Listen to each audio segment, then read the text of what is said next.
So today we'll be taking a look at John Cena's goodbye, Lashley vs. Lesnar, Alexa Bliss vs. Charlotte, and more. For today's question of the day, what would be more exciting to see, Lashley vs. Lesnar or Reigns vs. Lesnar? More on that entire situation in just a moment. But let's start things off with John Cena's goodbye and farewell. With the summer coming to an end soon, so is the Summer of Cena. John Cena returned just over a month ago at Money in the Bank, and even though he didn't wrestle any matches on TV, he was still working a near full-time schedule with WWE.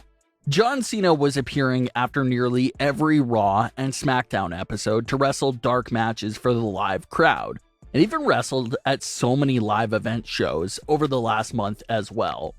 With the tagline of Summer of Cena, and rumors that Cena would be going back to filming in the fall, no one really expected for this run of Cena to last past the summer, and unfortunately, that rumor now appears to be true.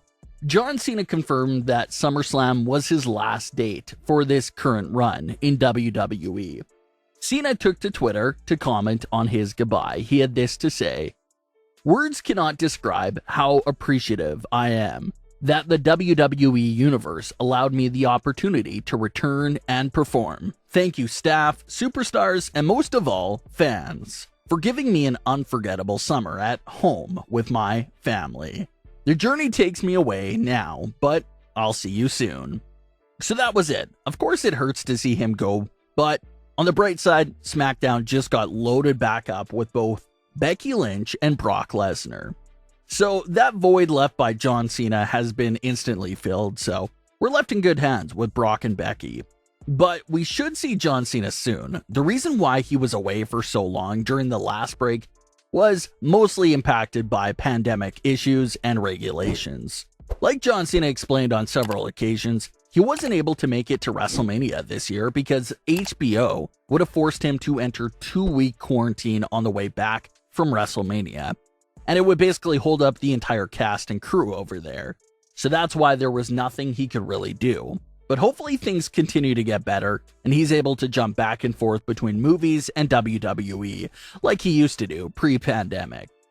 So John Cena is gone, but enter Brock Lesnar. WWE didn't waste any time bringing in another juggernaut opponent for Roman Reigns right away.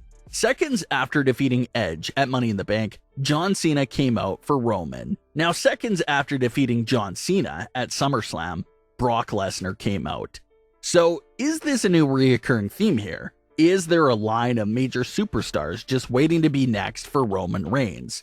It certainly looks like it because it's been that way for a few months now. Lots of great things happening in the pro wrestling world right now. You don't want to compare and put it against each other. You just want to enjoy it as a fan. But some fans are wondering if CM Punk had any role in Becky and Brock's return. AEW had the internet on fire with CM Punk's debut. But less than 24 hours later, WWE uses two of their biggest returns with Becky Lynch and Brock Lesnar, as if to say, forget about Punk, come back over here, and look what we're doing. And as a fan, this is what we want. We want WWE and AEW to just be all over each other and constantly trying to one-up each other because it means a better product for all of us to see on both sides. That's why competition is just so great. If there was no CM Punk in AEW, maybe WWE doesn't rush the returns of Becky and Brock. Reports claim that Brock vs. Roman was heavily pushed up. Reports also claim that Brock vs. Roman was more of a late 2022, even 2023 matchup, but has been pushed up severely. And this is gonna be great. Possibly one of Roman's best storylines to date, depending on how things play out. Like we've been discussing for well over a year now, the whole Paul Heyman element itself is very intriguing here. What will he do?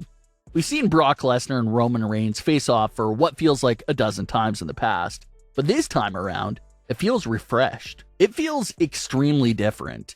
You have a heel Roman Reigns on a year-long title reign going up against a new-look babyface Brock Lesnar. Even though it's the same two superstars, quite a lot has changed since their last meeting. It's going to be interesting to see that be played out. Brock Lesnar has always had Paul Heyman to speak for him since he returned to WWE in 2012. So with Paul Heyman being on the side of Brock's opponent, who speaks for Brock?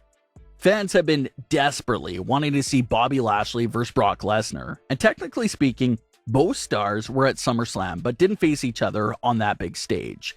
Fans are already coming up with a scenario that could lead us to Lashley versus Lesnar.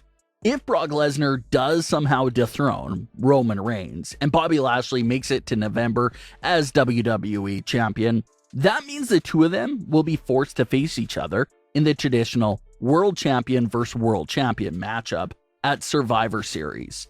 Bobby Lashley versus Brock Lesnar at Survivor Series, with the both of them entering as World Champions. What a sight that would be for this long-awaited matchup. If Brock wins the Universal title and Lashley holds on to his title, that basically confirms a match between the both of them at Survivor Series. But at this time, if WWE does have more plans for Roman's historic title reign, he may not even drop the title to Brock at all. So we may see Lashley versus Reigns at Survivor Series, which is another dream match as well. So no one will be complaining about that.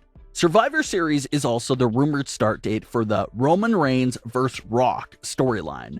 The Rock is rumored to be at Survivor Series to celebrate his 25th year WWE anniversary, and fans expect Roman Reigns to appear during that entire situation. Maybe Roman Reigns will still be Universal Champion for that face-off with The Rock later this year.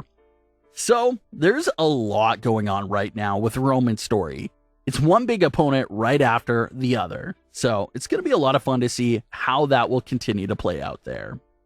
It looks like we might have confirmation of Alexa Bliss's next target. Alexa Bliss and Lily interfered with Charlotte's championship celebration, seeming to hint at them meeting in the ring real soon. Charlotte did comment on Alexa Bliss during Raw Talk, saying that she respects all the accomplishments that Alexa has achieved during her career, but she doesn't seem to be threatened at all by Alexa coming out with a doll. Charlotte called it cute, but said that she can bow down like the rest of them. So it seems like Alexa has finally made it to the title picture on Raw. The great part here is that there's backstory and history here. Charlotte and Alexa Bliss haven't met in the ring that often, but when they did, it was the big stage of Survivor Series 2017. Charlotte defeated Alexa Bliss that night in a champion versus champion match, and Alexa never really got redemption against Charlotte for that loss and embarrassment. But now, Alexa has the opportunity to settle the score and embarrass Charlotte Flair for the women's title. Hopefully this doesn't go down the same Fiend Seth Rollins route, where WWE didn't want the hot new character to lose, and they didn't want the fresh new champion to lose as well.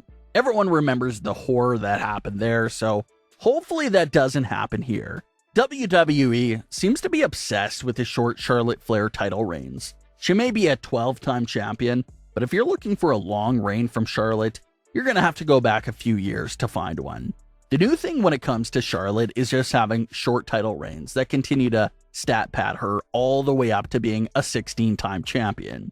So if Alexa and Charlotte meet real soon, Alexa would easily be favored in that match, since Charlotte doesn't seem to have lengthy reigns anymore. But if Charlotte does defeat a Lily version of Alexa Bliss, then yeah, we might be back to where we were at in 2019 with Rollins and The Fiend. But hopefully not. Hopefully they don't revisit that same mistake from 2019. It's crazy to think that this version of Alexa Bliss has been around for well over a year, and her biggest feud was against Eva Marie. So maybe that's part of the issue as well. But hopefully Charlotte is the next big feud for her. What are your thoughts on today's stories? Leave your comments. Don't forget to subscribe and leave a like if you enjoyed. Thanks for watching, guys.